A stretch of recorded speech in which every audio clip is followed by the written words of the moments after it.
Hi, this is Jesse Liberty from jesseliberty.com, and this module is Getting Started with C# Programming. In this module, we're going to create a Hello World program, which is the traditional first program. We're going to write that in Visual Studio.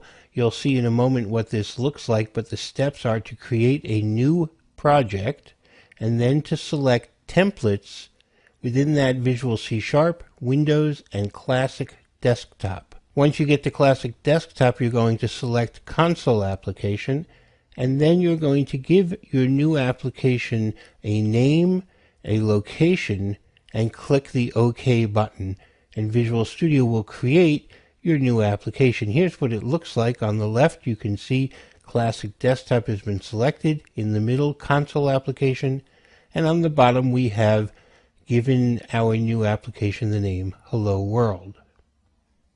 The Hello World program is pretty small. You can see it here. Every program begins with main. Main is what we call a method, and we'll be describing methods and using them throughout the course. Our actual application is going to look more like this. We begin with a namespace. You can think of a namespace as a box that holds all of the names and identifiers in your program. And the advantage of that is if you have a name such as employee, and you bring in someone else's code and they have an employee, they're in separate boxes, that is namespaces, and therefore they won't conflict.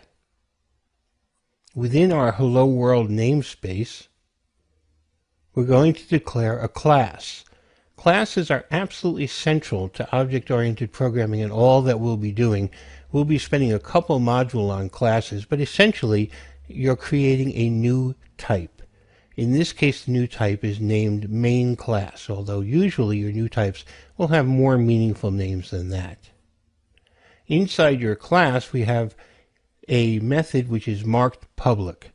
We're going to be talking about public and private later in the course, but essentially public means that this method can be called upon from anywhere in your program. Within the main program, we're going to use the console. The console is the main way that you get things in and out using these simple applications. The default console for input is your keyboard, and for output is your monitor. Console has a special method called WriteLine, which allows you to write a line of text to the console. So it will be displayed on the monitor. The line of text that we're going to display is Hello World. Now, don't expect that you will understand everything that you just saw because it is very, very early days. But let's take a look at the Hello World program.